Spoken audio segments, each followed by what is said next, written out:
activity 2, I thought it might be helpful if I went through and gave you a bit more explanation about each of the journal entries for the practice exercise. So this is the practice exercise answers, and it's probably best if you have the transactions open in front of you. So the first one, Wong Incorporated is authorized to issue an unlimited number of no par value common shares, and it asks you to record the following entries. So for Part A, they issued 2,000 shares at $11 per share. So for no par value shares, you always take whatever the selling price is. So 22,000, which is 2,000 times 11, debit cash, credit common stock.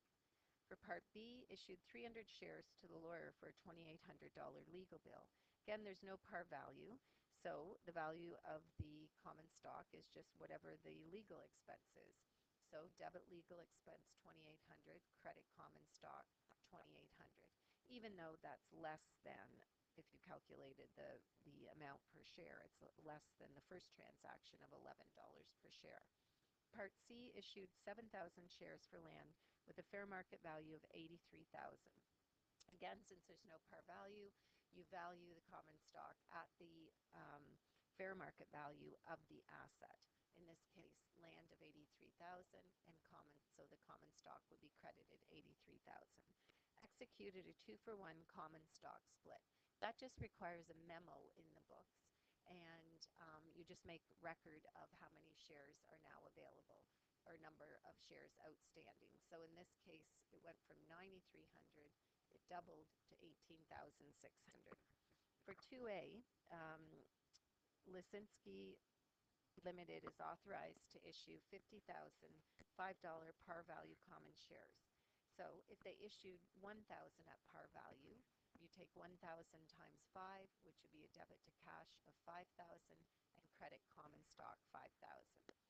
For B, issued 200 shares at $7 per share. Well, you collected 200 times 7, which is 1,400 in cash, but the common stock value is only 200 times the par value of $5, and the extra $2 per share is considered contributed capital in excess of par value. The last one, reacquired 500 shares at par value, so the stock has gone back into your business, so it's debited common stock 2,500 and credit cash 2,500. For exercise 3, Shaky Holdings is authorized to issue 20,000 convertible preferred shares with a par value of $10 and an unlimited number of no par value common shares. The preferred shares can be converted into common shares at a ratio of 1 to 3. So if they issued 10,000 preferred shares at par value, it would be 10,000 times $10. So debit cash, credit preferred stock. B, exchange 1,000 common shares for a computer valued at $12.40. Well, again, there's no par value on the common shares, so you just debit the asset for the amount that you paid and credit common stock for the amount you paid. C, our legal fees for our organization were $1,200. We issued 120 shares of preferred stock to our lawyers. So since 120 times the $10 par value, then it's just legal expense 1,200, credit preferred stock 1,200. D, we sell 20,000 shares of common stock for $1.40 each, so we just take 20,000 times $1.40, debit cash 28,000, common stock 28,000 credited. E, we sell 1,000 preferred shares of preferred stock at $12 each, so we've sold them for $2 more than the par value. So we debit cash for $12,000, but our preferred stock only goes up by the par value. So it would be 1,000 times 10, which is 10,000, and our contributed capital is the $2 extra per share that we got. F, we purchased 1,200 of our preferred shares back at par value, so we debit preferred stock because they're decreasing and credit cash. G, one of our shareholders exercises their options and converts 1,000 preferred shares for common stock. So since it's 1,000 shares at a par value of $10, we have to debit preferred stock $10,000 and credit common stock $10,000. Executed a 2-for-1 common stock split.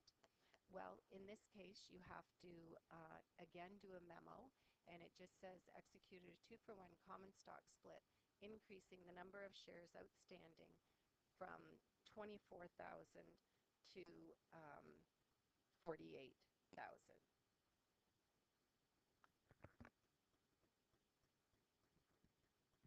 The way you find that 24,000 is you have to look back in the transactions. In B, we had 1,000 common shares.